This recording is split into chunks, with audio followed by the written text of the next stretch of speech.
Hi, hello, I'm Marina, that one girl that likes to talk a lot about houseplants, and welcome to Millennial Planter. So today I thought it would be fun to kind of do a prediction of the plant trends for 2023 along with plant trends that we need to leave behind in 2022. I see a few of these types of videos going around on not only the plant community but in other communities as well, and I just think it's really cool. And I feel like some of the ideas that I have come up with just came from kind of seeing stuff on TikTok, seeing stuff on Instagram, Pinterest, other planty videos, and just kind of like current trends that are kind of like starting to take off now that I'm noticing. But before we get into the video, let me know what you think, what plant trends we're gonna see in 2023 and what plant trends are we leaving behind in 2022, because there's quite a few plant trends that I am done with. And also, if you haven't already, go ahead, hit the subscribe button, help propagate this community with me.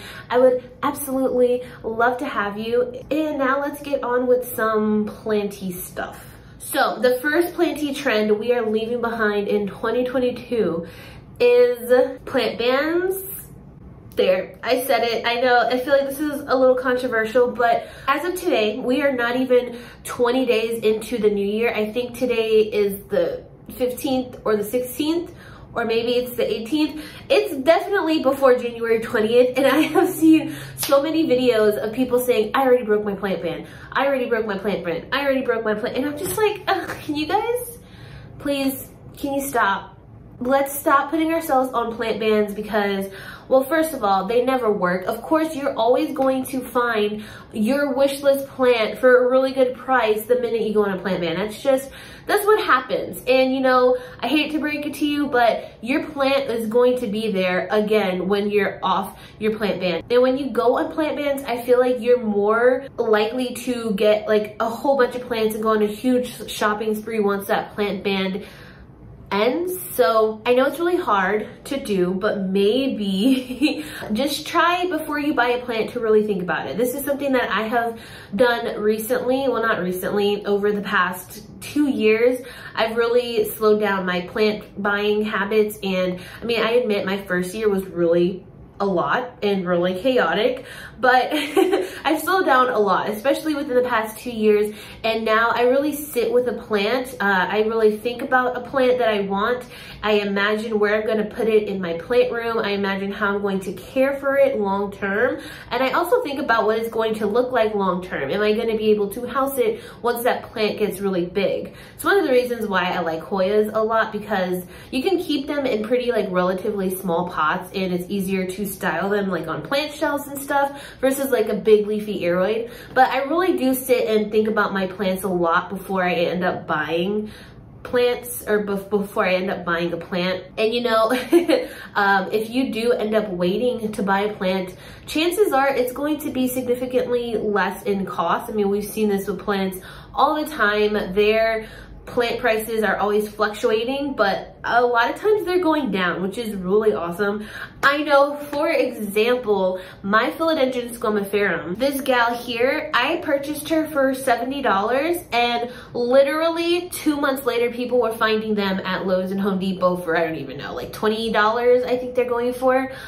It was in the span of 2 months. And I also sat and I waited with this plant. I actually purchased this from a local grower, and originally she had it priced for I think like $80 or $90, and a few months later she hadn't sold it and ended up discounting it, and that's when I purchased it. And now they're at big box stores. I can't tell you the number of times this has happened to me. Pink princesses are another one. I never purchased a pink princess for like the crazy amounts that they were going for, but that is like a really good example of a price of a plant that has been tissue cultured and found in big box stores and sold for really cheap, but at one point they were going for like $300-400. So plant bans, let's say goodbye to them. And the next trend I think we're going to be seeing, and this kind of goes hand in hand with like buying, I think it's overconsumption. I have been seeing a lot more people just wanting to kind of concentrate more on the plants that they love and not just buying a plant just to buy a plant, which is, I think, is something that's really important to realize in your plant journey, because when we first start, I know for a fact we all just want to buy all the plants and just fill up our house as much and as fast as we can. And I don't know if it's just because of where I'm at in my journey with plants is kind of where my community is. So I'm just seeing a lot of the same kind of things, but I really think people are going to stop buying less plants. I think they're going to be focusing more on maturing their plants and just doing like a quality over quantity type of scenario with their plants, which I think is really awesome. Hopefully we'll start seeing more experiments going on in the plant community.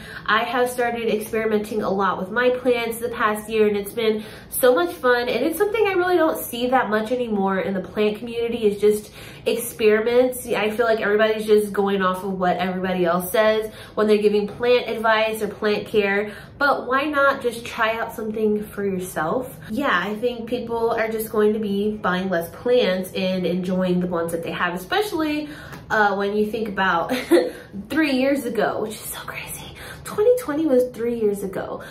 You know, and now we're 3 years later, and definitely people are back into the full swing of things, back to their regular lives. They can't concentrate on having so many plants, so here we are. I mean, not me, I'm still very much loving having a lot of plants, but I definitely do consider what I bring into my plant room, especially now because I am at max capacity pretty much, and I don't really want too many more plants. To be honest, I really am just trying to focus on the plants that I do have and experimenting with them and really focus on growing them.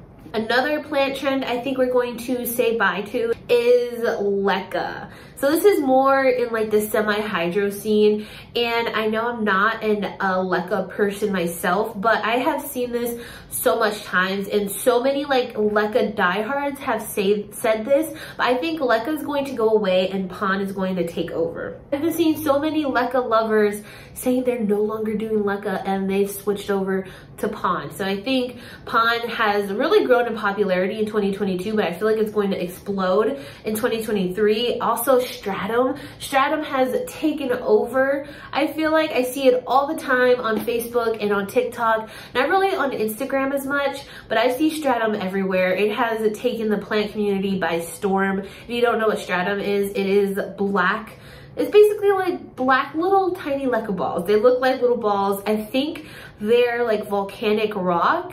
I'm gonna look it up and put like the actual definition on the screen, but I'm pretty sure that's what they are. They're really popular in aquarium people, aquatic people. I don't know what that scene is called, but a lot of people have sworn by stratum. Personally, I am not a big fan of it. I'm also not a big fan of leca. I haven't really tried pon out, but I feel like pon would be really similar to perlite. So maybe that could be something I experiment with in this coming year, but I think we're definitely going to be seeing less of the leca users and more pon. Next, plant prices are going to continue to go down, which is awesome to hear. I really think people are going to be actually selling, like when they do sell plant cuttings, they're going to sell them for the prices that they're actually worth and not for like $300 or $400. I have seen some crazy prices on just cuttings, not even rooted cuttings, but fresh cuttings going for hundreds of dollars. I think we're going to be seeing less of that. Since 2020 happened, the plant market has slowly been like slowing down. Prices have been decreasing. We've all seen that, but I really think we're going to see a huge decrease this year, and I'm really excited. I really think people are going to start actually growing these cuttings out and selling whole plants again, or at least like 4-inch starter plants or plugs versus just cuttings, because people just got too crazy with their cuttings. That whole situation always just baffled me, how people can charge so much for a freshly cut plant. It's not even rooted. You haven't put any time in it. There's no insurance that that plant cutting isn't going to go into shock when you ship it to whoever, because it's a freshly cut plant. Yeah, so hopefully, that's actually one that I'm really hoping for. I'm really hoping that we see people put more care into their plants and their propagations and not just selling barely rooted cuttings or not rooted cuttings. That's another thing that got on my nerves. When people would have like a centimeter of a root and then they say it's a rooted plant. No, that's not rooted. Expensive plants going down. And the last thing I think we're going to be seeing drastically decrease is flat mites. Really, at least maybe that's what I'm hoping. But I mean, we have really in the Hoya community shouted at the people how flat mites are a thing. I know I have had multiple comments from people saying that I have gotten them paranoid about flat mites. I'm sorry if that's the case. I was just I still am so shocked and excited about all the difference I've seen in my plants, my Anthurium and Hoyas specifically, after they had their flat mite treatment. So hopefully with everybody treating their plants now for flat mites, we'll be seeing less flat mite infestations, especially when we're purchasing Hoyas from other people. But I know as soon as I purchase a Hoya from somebody, I am going to be treating it with sulfur. I don't even need to check it. I'm not even gonna check it. That's just gonna be my new rule. Get a Hoya, treat it with sulfur, because I'm not trying to have another outbreak. I mean, my plants, my Hoyas are just, they're doing amazing now, and it makes me so happy. And it makes me also really sad that I didn't know that they were suffering so much. I'm sorry, girls. I'm sorry. Okay, so now on to trends I think we'll see in 2023. And I'm actually really excited about this. So the first one, I think we're going to start seeing more common plants with that lemon lime variegation, that green on green variegation that everybody loves so much.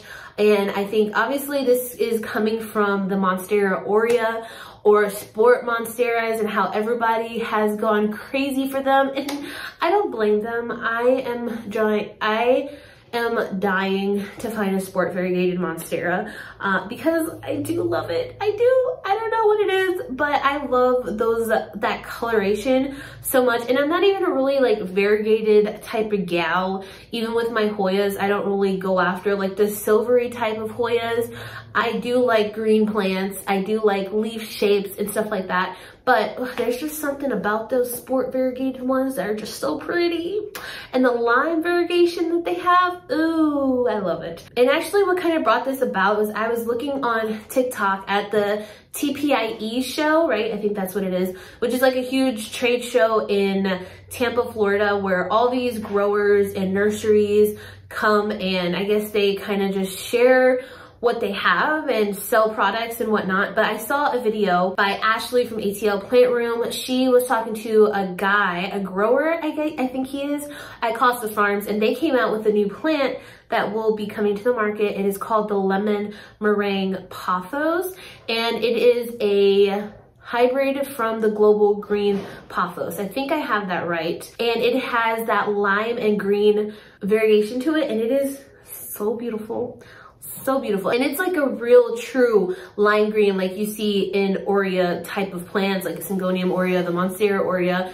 It's not that subtle type of green that you might see in like the actual Global Green Pothos, but it's really cool, and I'm actually excited. Maybe I can get that for my office because it is a really pretty plant. And you see this going on with Costa Farms releasing the variegated ZZ plant that they have. I don't remember what that one's called, but it is like a lime green ZZ plant that they have. And Costa Farms kind of is like a front runner in the common plant community, and I feel like they do set the trends for a lot of other growers to kind of not play catch up, but in a way they kind of like steer the market in a certain way. Yeah, I think that's pretty accurate what I'm trying to say. But yeah, with Costa Farms coming out with all this green, lime green, aurea type of variegation, I think we're gonna see this more often in common houseplants, which is super cool. I'm excited to see what comes about and what other releases other growers and companies are going to put out in 2023, other cultivars. I think that's kind of like the coolest part about plants, is just seeing all the different kinds of creations you can make. It's pretty mind-blowing when you think about it. All right, next, I think in 2023, and maybe I am just speaking from my own personal experience, but I think we're going to be seeing less grow tents and way more cabinets, which is kind of crazy because I feel like a lot of people already have cabinets. Like everybody has cabinets now, but there was a kind of a stage where a lot of people were getting grow tents, and I feel like we're going to be seeing less grow tents, which I can speak from personal experience. I do see the appeal of having a cabinet over a grow tent because cabinet is very sleek and it's open and it's clear, so you can actually see and enjoy your plants rather than just being closed up in a black box. And I think grow tents are great for maybe if you are selling plants like regularly and you have a lot of like cuttings and stuff that you want to keep. A grow tent is really ideal for that, and I do see why people want to keep a grow tent. But for the just everyday collector, I think we're going to just see a lot more cabinets popping up and a lot more people saying goodbye to their grow tent. And if I'm being honest, if I had this space, I would definitely get a cabinet. But then at the same time, that's also a lot of stuff you have to get for a cabinet, like the shelving, the lights, the fans, some way to introduce humidity. That's a lot of work. All the drilling, and then you have to put together the cabinet, and IKEA furniture is not easy. I'm sure we all know that. And then next, along with this, is kind of the similar, but I think we're gonna see more terrariums, a lot more people being artistic in how they want to display their plants. So this is kind of like a 2-in-1. So I do think we're gonna see more terrariums, especially with people like Harley G just did a byeee redo, and she has like that huge terrarium. But I really think people are gonna start kind of experimenting in terrarium growing. I know personally I have kind of started to do this as well. I have a little terrarium that I always end up killing plants in because it's in a bad spot.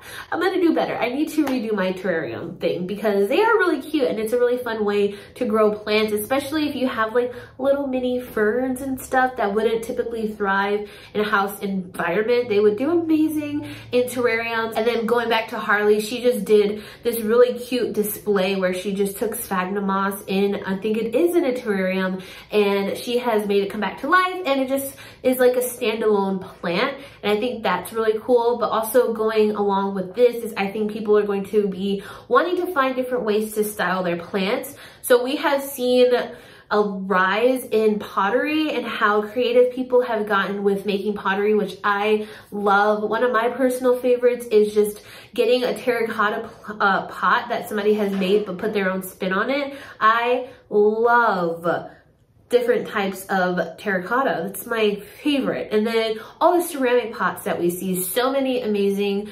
ceramists out there. Is that how you say it? But so many amazing and talented people working with ceramics, making these absolutely beautiful planters.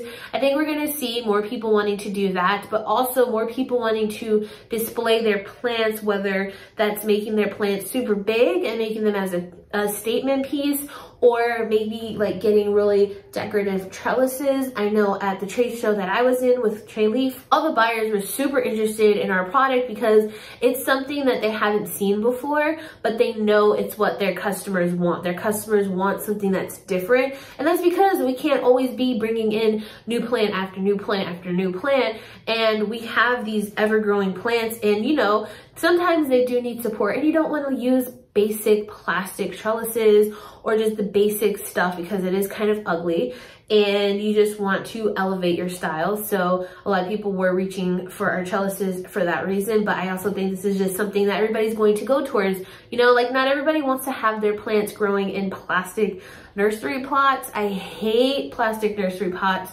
so much, but I definitely think that's something that's gonna expand more in 2023. Hopefully we start seeing more companies and small businesses come out with cool products as well, because I love just seeing what people come out for with plants. It's so cool. Let me know in the comments what your favorite way is of decorating your plants and styling your plants. I know plant shelves are another huge thing. I have been seeing so many people with these really decorative, beautiful plant shelves. I know one of them is like in the shape of 2 half moons. So you put them together and they make like almost a circle, but they're 2 separate shelves and they're pretty big, and it is so beautiful. And I low-key wish I could redo my plant room just so I can have those shelves. But maybe one day when I get a bigger house, I can get those shelves and decorate and style a different part of my house with them and with plants. The next thing I think we'll see, and I really hope this one does come to fruition, but I think we will start seeing more people collecting more unusual plants. And this has been something that I've been trying to do for years now, and it's hard to, because you go and you search on the internet or on social media and it's always the same type of plants over and over and over again. But then you see that one really cool looking different plant that's just so show-stopping. And I actually will show you a cool one that I just saw on Instagram that I would absolutely love to have. I have no clue how I would take care of it though, but it looks like the exoskeleton of a leaf. And it's an actual plant, and it is so cool. But I think we're going to see more of these kind of plants in collections. I know that's a big goal for me in my plant collecting journey, because they're just so cool and I like it. And I don't like these types of plants because they're rare and expensive, but I like these types of plants because they're rare. Does that make sense? Like, I like having a plant that not everybody has and plants that you don't see all the time. But if it's like a $2 plant, I'm still gonna get it. I'm not gonna go after a plant that's like $200 just for status. I think that makes sense. But I think we're gonna see more collectors getting more unusual plants. At least I really hope so. Let's get out of the airway scene and expand. I mean, maybe that's not everybody's cup of tea, I understand. Some people do like specifically growing one genus because they know that that's what they do well with. But also, let's experiment with some new plants. I think that's what we're gonna see a lot this year. And the last trend I know for a fact is going to happen, Anthuriums are going to explode.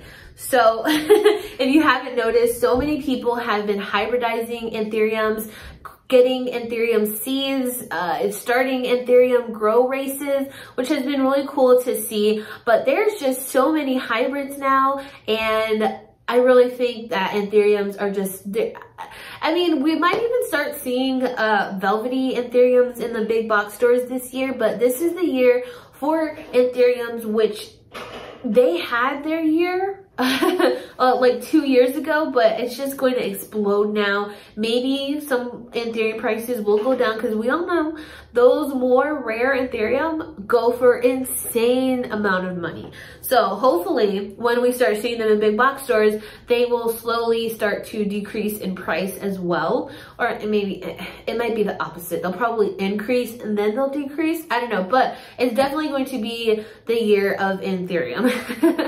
And that's really like no doubt in my head, because they are already like rapidly getting popular, and yeah, everybody's getting those hybrids. So this is the year of Anthurium hybridization, and hopefully I can join that trend. I'm trying so hard to pollinate my Anthuriums. Anyways, those are all of the trends that I think are going to be in and out for the next year. It would be cool to visit this video next year and see what happens, or at the end of the year and see what happens. I'm most excited though to see all the cool new plants that are going to hit the market. I really wonder what the next plant fad is going to be. It's just always so interesting to see. I hope you all enjoyed this video. Let me know in the comments what trends you think are gonna be in, what trends you think are gonna be out. Do you agree with me on any of these? But as always, I hope you all staying safe, staying happy and healthy, and I will see you in the next video. Bye.